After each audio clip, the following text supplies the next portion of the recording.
Uttar Pradesh police का प्रतीक चिन्ह क्या है? उत्तर प्रदेश पुलिस का प्रतीक चिन्ह क्या है? ऑप्शन है सिंह, ऑप्शन है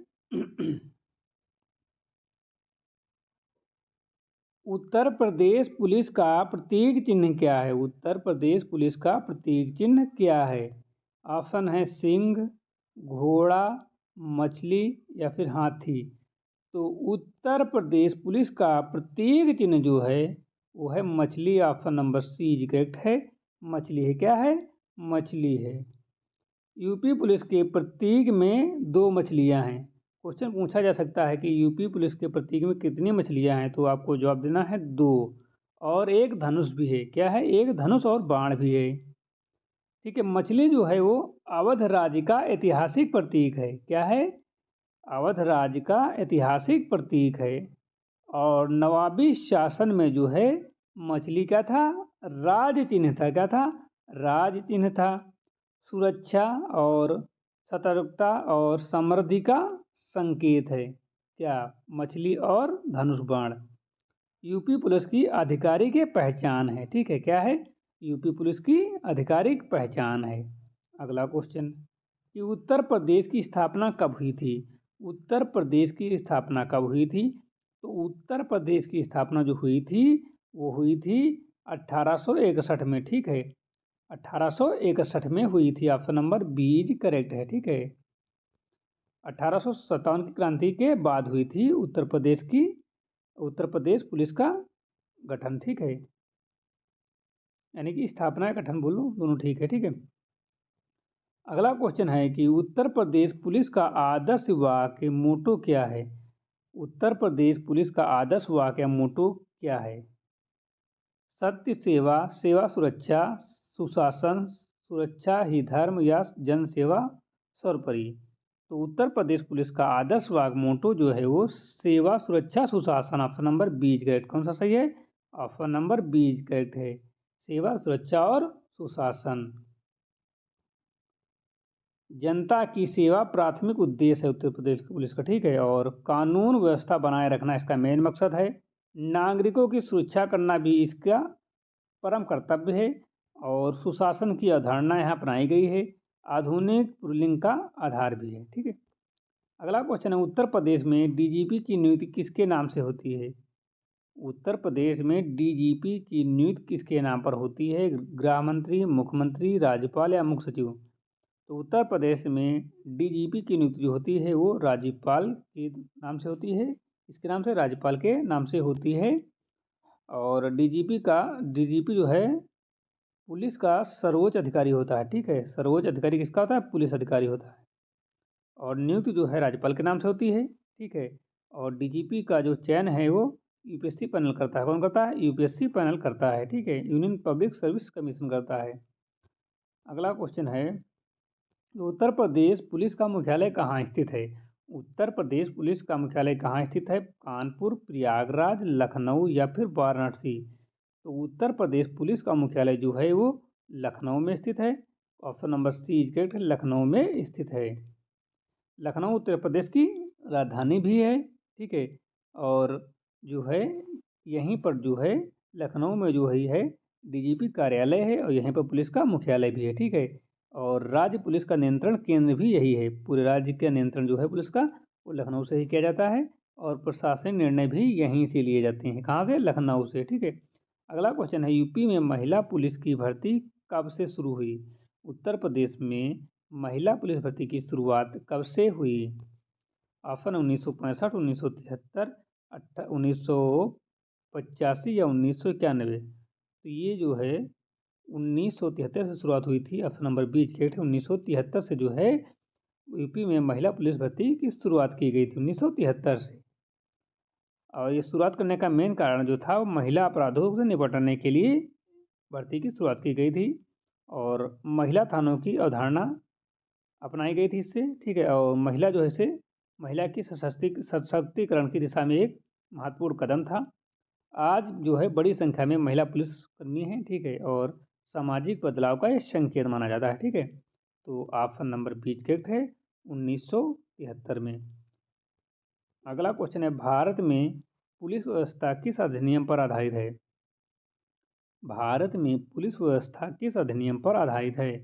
तो भारत में जो है पुलिस व्यवस्था जो है वो पुलिस एक्ट 1861 के अधिनियम पर आधारित है। ऑप्शन नंबर सी करेक्ट है। Option number c is correct. ठीक है। और ये जो है लॉर्ड कनिंग द्वारा अपनाई गई थी। ठीक है, लॉर्ड कनिंग द्वारा जो है बनाई गई थी राज्य व्यवस्था। ठीक है, पुलिस व्यवस्था जो है लॉर्ड कनिंग द्वारा बनाई गई थी। अगला क्वेश्चन है कि उत्तर प्रदेश पुलिस किस विभाग के अंतर्गत आता है? तो उत्तर प्रदेश पुलिस जो है वो गृह विभाग के अंतर्गत आता है। किस विभाग के अंतर्गत आता है? गृह विभाग के अंतर्गत आता है। गृह विभाग बराबर क्या होता है? लॉ एंड ऑर्डर, मतलब कि ऑर्डर का मान और कानून का दोनों का आपको पालन करना पड़ेगा। जो गृह विभाग कहेगा वही आपको करना पड़ेगा। ठीक है। अगला क्वेश्चन, यूपी का पहला महिला पुलिस थाना कहाँ बना? यूपी का पहला महिला पुलिस थाना कहाँ बना? ऑप्शन है कानपुर, आगरा, लखनऊ या फिर मेरठ। तो यूपी का पहला महिला पुलिस थाना जो है वो लखनऊ में बना। कहाँ बना? लखनऊ में बना। महिला अपराधों की सुनवाई कहाँ होती है? लखनऊ में। पीड़ितों की सुरक्षा का वातावरण कौन बनाता है? लखनऊ में बनाया जाता महिला पुलिसकर्मियों द्वारा जो है। ऐसा एक वातावरण है, ऐसा एक माहौल है कि जितने भी महिला पीड़ित हैं वो सब सुरक्षित हैं। ठीक है, सुरक्षित उनको बनाया गया है। ठीक है। और महिला पुलिसकर्मियों की तैनाती जो है लखनऊ से शुरुआत की गई थी। और यूपी में महिला पुलिसिंग की शुरुआत भी लखनऊ से ही की गई थी। ठीक है, तो सही जवाब जो है ऑप्शन नंबर सी लखनऊ। बाद में है जो धीरे धीरे अन्य जिलों में इसका विस्तार किया गया था। अगला क्वेश्चन, यूपी पुलिस की सबसे बड़ी इकाई कौन सी है? यूपी पुलिस की सबसे बड़ी इकाई कौन सी है? पीएससी, एटीएस, नागरिक पुलिस या यातायात पुलिस? तो यूपी पुलिस की सबसे बड़ी इकाई जो है वो नागरिक पुलिस है। कौन सी है? नागरिक पुलिस है। थाना में तैनात बल जो होते हैं नागरिक बल कहलाते हैं। ठीक, जैसे कांस्टेबल हो गए। ठीक है, कानून व्यवस्था की मुख्य जिम्मेदारी इन्हीं पर होती है। सबसे सटीक स्टाफ है, ग्रामीण और शहरी दोनों क्षेत्रों में उपस्थित रहते हैं, आम जनता से सीधा संपर्क करते हैं। जो आते रहते हैं कांस्टेबल डंडा लेकर, वही। ठीक है। अगला क्वेश्चन, भारतीय संविधान के जनक किसे कहा जाता है? भारतीय संविधान के जनक किसे कहा जाता है? महात्मा गांधी, जवाहरलाल नेहरू, डॉक्टर भीमराव अम्बेडकर, राजेंद्र प्रसाद। तो भारतीय संविधान के जनक जो है वो डॉक्टर भीमराव अम्बेडकर को कहा जाता है। किसे? डॉक्टर भीमराव अम्बेडकर को कहा जाता है। और उन्होंने जो है प्रारूप समिति के अध्यक्ष थे। ठीक है, डॉक्टर भीमराव अम्बेडकर जो हैं वो प्रारूप समिति के अध्यक्ष थे। और संविधान का मसौदा भी इन्होंने ही तैयार किया था। सामाजिक न्याय के समर्थक थे। ठीक है, और दलितों के अधिकारों के प्रेरणादाता हैं। ठीक है, इन्होंने दलितों को पूर्ण अधिकार दिलाया। जो आरक्षण मिला है दलितों को वो इन्हीं की वजह से मिल रहा है। ठीक है। अगला क्वेश्चन है, वर्तमान में भारतीय संविधान में कुल कितने अनुच्छेद हैं? वर्तमान में भारतीय संविधान में कुल कितने अनुच्छेद हैं? 395, 448, 450 या 470? तो वर्तमान में भारतीय संविधान में कुल अनुच्छेद जो हैं वो 448 हैं। कितने हैं? 448 हैं। ऑप्शन नंबर बी करेक्ट है, 448। ठीक है, पहले कितने थे? पहले थे 395। कितने थे? 395 पहले थे। अब कितने हो गए? 448 हो गए। प्रारंभ में अनुच्छेद 395 हमने बता ही दिया है। समय समय पर जो संशोधन होता रहा और अनुच्छेद बढ़ते रहे। ठीक है, अनुसूचियाँ पूछे तो 12 अनुसूचियाँ। कितनी है? 12 अनुसूचियाँ हैं। पहले कितनी थी? 10। ठीक है। अगला क्वेश्चन, दक्षिण भारत की गंगा किस नदी को कहा जाता है? दक्षिण भारत की गंगा किस नदी को कहा जाता है? कावेरी, कृष्णा, गोदावरी या नर्मदा? दक्षिण भारत की गंगा किस नदी को कहा जाता है? कावेरी, कृष्णा, गोदावरी या फिर नर्मदा? तो दक्षिण भारत की गंगा जो है वो गोदावरी नदी को कहा जाता है। किसे कहा जाता है? गोदावरी नदी को कहा जाता है। प्रायद्वीप भारत की सबसे लंबी नदी है। कौन? गोदावरी। महाराष्ट्र से निकलती है। कहाँ से निकलती है? महाराष्ट्र से निकलती है। कहाँ गिरती है? बंगाल की खाड़ी में गिरती है। क्वेश्चन पूछा जा सकता है कि गोदावरी नदी जो है कहाँ से निकलती है? गोदावरी नदी का उद्गम कहाँ से होता है? तो आपको बताना है महाराष्ट्र से जो निकलती है और बंगाल की खाड़ी में गिरती है। और इसका जो है ये धार्मिक महत्व भी होता है, ठीक है, और कृषि के लिए उपयोगी है, यानी कि कृषि सिंचाई के लिए पानी जो है गोदावरी नदी बहुत ज़्यादा देती है, ठीक है। अगला क्वेश्चन 1857 की क्रांति का प्रथम केंद्र कौन सा था? झांसी, कानपुर, मेरठ या फिर लखनऊ? तो 1857 की क्रांति का जो है प्रमुख केंद्र जो था वो क्या था? मेरठ था। क्या था? मेरठ था। कौन था? मेरठ था। ऑप्शन नंबर 20 करेक्ट है, मेरठ, ठीक है। और 10 मई को 1857 में जो है प्रथम क्रांति की चिंगारी लगी थी, ठीक है। और सैनिक विद्रोह से इसकी शुरुआत हुई थी। पहली चिंगारी हमने बता दिया, पहली चिंगारी यहाँ से लगी थी, अंग्रेजी शासन के विरुद्ध थी और भारत का प्रथम स्वतंत्रता संग्राम ये था। भारत का कौन सा स्वतंत्रता संग्राम था? तो ये प्रथम था। कौन सा था? फर्स्ट। अगला क्वेश्चन, अशोक चक्र में कितनी तीलियां होती हैं? अशोक चक्र में कितनी तीलियां होती हैं? 12, 18, 24 या फिर 36? तो अशोक चक्र में जो हैं 24 तीलियां होती है। कितनी होती है? 24 तीलियां होती हैं। धर्म चक्र का प्रतीक है, गति और प्रगति का संकेत है, अशोक स्तंभ से लिया गया है। कहाँ से लिया गया है? अशोक स्तंभ से लिया गया है। और राष्ट्र ध्वज का मध्य भाग है। किसका? राष्ट्र ध्वज का मध्य भाग है और निरंतर कर्म का संदेश देता है। किसका संदेश देता है? निरंतर कर्म का संदेश देता है। अगला क्वेश्चन है, भारत का सबसे अधिक जनसंख्या वाला राज्य कौन सा है? भारत का सबसे अधिक जनसंख्या वाला राज्य कौन सा है? बिहार, महाराष्ट्र, उत्तर प्रदेश या पश्चिम बंगाल? तो भारत का सबसे अधिक जनसंख्या वाला राज्य जो है वो उत्तर प्रदेश है। कौन सा? उत्तर प्रदेश। ऑप्शन नंबर सी के उत्तर प्रदेश। उत्तर प्रदेश भारत का सर्वाधिक जनसंख्या वाला राज्य है। यहाँ की जनसंख्या लगभग 20 करोड़ है। कितनी है? 20 करोड़ है। और यहाँ लोकसभा सीटें कितनी हैं? 80 हैं। और राज्यसभा सीटें कितनी हैं? 403 हैं।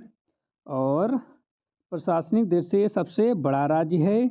यूपी पुलिस भर्ती में क्वेश्चन बार बार पूछा जाता है और आज यहाँ भी आ गया है, यानी कि ये आपके एग्ज़ाम के लिए आप लोग इस क्वेश्चन को जो है इम्पोर्टेंट मानकर आप लोग नोटबुक में लिख लीजिए और एग्ज़ाम से पहले इसको ज़रूर पढ़ के जाना, ठीक है। जय जवान जय किसान नारा किसने दिया था? जय जवान जय किसान नारा किसने दिया था? ऑप्शन है जवाहरलाल नेहरू जी, ऑप्शन बी है महात्मा गांधी जी, ऑप्शन सी है लाल बहादुर शास्त्री जी, ऑप्शन डी है सुभाष चंद्र बोस जी। तो ये जो नारा दिया था लाल बहादुर शास्त्री जी ने नारा दिया था जय जवान जय किसान का, ठीक है। ये जो नारा दिया गया था ये 1965 में जो भारत और पाक का युद्ध हो रहा था उस समय दिया गया था, ठीक है। सैनिकों का उत्साह और मनोबल बढ़ाने के लिए जो है ये नारा दिया गया था, ठीक है। और आत्मनिर्भर भारत की सोच के लिए भी नारा दिया गया था। और शास्त्री जी ने जो है शास्त्री जी जो हैं वो भारत के दूसरे प्रधानमंत्री भी बने, ठीक है। और नारा जो है आज भी प्रासंगिक बना हुआ, क्या बना हुआ है? प्रासंगिक बना हुआ है। अगला क्वेश्चन है कि भारत में पहली पंचवर्षीय योजना कब शुरू हुई? 1947, 1950, 1951 या 1952? तो सही जवाब है 1951 में। कब? 1951 में जो है भारत में प्रथम पंचवर्षीय योजना शुरू हुई थी। और कब तक चली थी? तो ये चली थी जो है 1956 तक, ठीक है। 5 साल के लिए पंचवर्षीय योजना होती है। और कृषि विकास पर अधिक जोर दिया गया था इस योजना में, जो है कृषि विकास पर अधिक जोर दिया गया था। योजना आयोग द्वारा ये योजना बनाई गई थी। प्रधानमंत्री जो थे नेहरू जी थे। कौन थे? पंडित जवाहरलाल नेहरू जी थे। आर्थिक नियोजन की शुरुआत की गई थी, ठीक है। योजना आयोग आज की डेट में बदल चुका है, 2015 में अब नीति आयोग हो गया है। क्या हो गया? नीति आयोग हो गया है। अगला क्वेश्चन है, मानव शरीर की सबसे बड़ी ग्रंथि कौन सी है? मानव शरीर की सबसे बड़ी ग्रंथि कौन सी है? थायराइड, यकृत, अग्नाशय या पीला? तो मानव शरीर की सबसे बड़ी ग्रंथि जो है यकृत है। क्या है? लीवर है। ऑप्शन नंबर 20 करेक्ट है, लीवर। पाचन में सहायक होती है। कौन? लीवर। यकृत जो है पाचन में सहायक होता है। पित्त रस का निर्माण करता है। क्या करता है? पित्त रस का निर्माण करता है। रक्त का शुद्धिकरण करता है। और शरीर की सबसे बड़ी ग्रंथि है। क्या? शरीर की सबसे बड़ी ग्रंथि है। अगला क्वेश्चन है, भारत का राष्ट्र पशु कौन सा है? शेर, हाथी, बाघ या तेंदुआ? तो भारत का राष्ट्र पशु जो है बाघ है, ठीक है। ये जो शक्ति का प्रतीक है बाघ, ठीक है। किसका प्रतीक है? शक्ति का। ये 1973 में जो है बना था। राष्ट्र पशु कब बना था? 1973 में प्रोजेक्ट टाइगर के समय बना था। और वन्य जीव संरक्षण का प्रतीक है। सुंदरबन कान्हा में पाया जाता है। शक्ति और साहस का संकेत है, ठीक है। अगला क्वेश्चन है कि कि भारत का संविधान कौन सा अनुच्छेद समानता का अधिकार देता है। भारतीय संविधान कौन सा अनुच्छेद है, भारतीय संविधान का कौन सा अनुच्छेद जो है समानता का अधिकार देता है। अनुच्छेद 12, अनुच्छेद 14, अनुच्छेद 19, अनुच्छेद 21। तो भारतीय संविधान का जो है अनुच्छेद 14 जो है, अनुच्छेद 14 जो है वो समानता का अधिकार देता है। किसका अधिकार? समानता का। कानून के समकक्ष समानता, भेदभाव का निषेध, मौलिक अधिकार और न्यायपालिका द्वारा संरक्षित और लोकतंत्र की नींव, ये सब कहाँ हैं? ये अनुच्छेद 14 में है। ठीक है। अगला क्वेश्चन है, भारत में रेलवे की शुरुआत कब हुई थी? भारत में रेलवे की शुरुआत कब हुई थी? 1848, 1853, 1861 या 1901। तो इसकी शुरुआत जो हुई थी 1853 में हुई थी। ऑप्शन नंबर बी करेक्ट है। पहली रेल जो है मुंबई से थाने के बीच चली थी। दूरी की पूछे तो 34 किलोमीटर थी। ब्रिटिश शासनकाल में शुरुआत हुई थी। और यातायात का विकास है। ठीक है, यातायात के लिए उस समय जो है विकास हुआ था यातायात के माध्यम में। ठीक है, और आर्थिक प्रगति में योगदान है दिया था इन्होंने। ठीक है। अगला क्वेश्चन है, गीतांजलि पुस्तक के लेखक कौन है?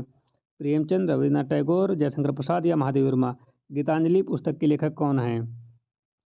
तो गीतांजलि पुस्तक के लेखक जो हैं वो रविन्द्रनाथ टैगोर जी हैं। कौन है? रविन्द्रनाथ टैगोर जी हैं। और ये पुस्तक कब लिखी गई? 1913 में लिखी गई थी। और इसे 1913 में जो है नोबेल पुरस्कार भी प्रदान किया गया था। ठीक है। भाषा कौन सी? बंगाली भाषा में लिखी गई थी। आध्यात्मिक कविताओं का संग्रह है। भारत के महान साहित्यकार थे कौन? भारत के महान साहित्यकार कौन थे? रविन्द्रनाथ टैगोर जी। और विश्व प्रसिद्ध कृति है ये। अगला क्वेश्चन है, भारत का राष्ट्रीय फूल कौन सा है? भारत का राष्ट्रीय फूल कौन सा है? गुलाब, कमल, गेंदा या सूरजमुखी। तो भारत का राष्ट्रीय फूल जो है वो कमल है। कौन सा है? कमल है। कमल जो है भारत का राष्ट्रीय फूल है। पवित्रता का प्रतीक है, राष्ट्र की पहचान है और भारतीय संस्कृति में महत्व है। भारतीय संस्कृति में महत्व है। जल में खिलने वाला फूल है और कई प्रतीकों में उपयोग किया जाता है। और भारतीय जनता पार्टी यानी बीजेपी का प्रतीक चिन्ह है, सिंबल है। ठीक है, चुनाव चिन्ह है। ठीक है, बीजेपी का। ठीक है, बीजेपी पार्टी का है जो है कमल चुनाव चिन्ह। ठीक है। अगला क्वेश्चन है, पृथ्वी का सबसे निकट ग्रह कौन सा है? पृथ्वी का सबसे निकट ग्रह कौन सा है? शुक्र, मंगल, बुध या बृहस्पति। तो पृथ्वी का सबसे निकट ग्रह जो है बुध है। कौन सा है? बुध है। बुध है। ठीक है, कौन सा है? बुध जो है पृथ्वी का सबसे निकटतम ग्रह है और सूर्य के सबसे निकट भी है, सबसे छोटा ग्रह भी है। वायुमंडल बहुत पतला माना जाता है इसके अपेक्षा। ठीक है, मतलब वायुमंडल में बहुत पतला है बुध ग्रह। ठीक है, और तापमान में अत्यधिक अंतर रखता है और वर्ष वर्ष बहुत छोटा होता है। मतलब कि यहाँ पर जो है बुध ग्रह पर बहुत ही छोटा वर्ष होता है। और भारत का राष्ट्रीय पक्षी कौन सा है? भारत का राष्ट्रीय पक्षी कौन सा है? तो तोता, मोर, कबूतर, हंस। तो भारत का राष्ट्र पशु जो है वो मोर है। कौन है? मोर है। ये जो है 1963 में जो है मोर को राष्ट्र पशु घोषित किया गया, राष्ट्रीय पक्षी घोषित किया गया। क्या घोषित किया गया? राष्ट्रीय पक्षी घोषित किया गया 1963 में। ठीक है, और सौंदर्य और गौरव का प्रतीक है। भारतीय संस्कृति में महत्व है और संरक्षित पक्षी है और वर्षा से जुड़ा हुआ है। अगला क्वेश्चन है, भारतीय संविधान की प्रस्तावना में कुल कितने शब्द हैं? भारतीय संविधान की प्रस्तावना में कुल कितने शब्द हैं? तो ये जो है 76 शब्द। कितने? 76 शब्द हैं। 76 शब्द जो हैं भारतीय संविधान की प्रस्तावना में हैं। ठीक है, 42वें संविधान संशोधन से शब्द पढ़े गए, मतलब बढ़े थे। 42वें संविधान संशोधन में शब्द बढ़े थे। कौन कौन से बढ़े थे? समाजवादी बढ़ा था और पंथ निरपेक्ष, ये सब जोड़े गए थे, शब्द बढ़े थे। और संविधान जो है संविधान की आत्मा है। कौन? प्रस्तावना जो है संविधान की आत्मा है और उद्देश्य स्पष्ट करता है। संविधान जो है पूरा उद्देश्य को स्पष्ट करता है कि आगे इसमें क्या है, डिटेल में है। ठीक है, प्रस्तावना जो है ये स्पष्ट करता है। न्याय, स्वतंत्रता और समानता का प्रतीक है। अगला क्वेश्चन है, भारत छोड़ो आंदोलन कब शुरू हुआ था? भारत छोड़ो आंदोलन जो है कब शुरू हुआ था? 1930, 1935, 1942 या 1935। तो भारत छोड़ो आंदोलन जो है ये 8 अगस्त, कब? 8 अगस्त को जो है 8 अगस्त 1942 को शुरू हुआ था। ऑप्शन नंबर सी करेक्ट है। भारत छोड़ो आंदोलन 8 अगस्त 1942 को शुरू हुआ था। यह मुंबई अधिवेशन से शुरू हुआ था और नेतृत्व इसका महात्मा गांधी जी ने किया था। किसने किया था? महात्मा गांधी जी ने किया था। और करो या मरो का नारा भी दिया गया था। और स्वतंत्रता संग्राम का अंतिम चरण था ये। कौन सा चरण था? अंतिम चरण था। अगला क्वेश्चन है, मानव शरीर की सबसे बड़ी हड्डी कौन सी है? टीबिया, फीमर, ह्यूमरस या रेडियस। तो मानव शरीर की सबसे बड़ी हड्डी जो है फीमर है। क्या है? फीमर है। फीमर जो है जांघ की हड्डी होती है और सबसे मजबूत और सबसे लंबी हड्डी है। शरीर का भार संभालती है। क्या संभालती है?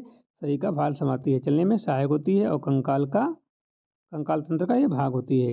अगला क्वेश्चन है, संविधान का अस्थायी अध्यक्ष कौन थे? संविधान के अस्थायी अध्यक्ष कौन थे?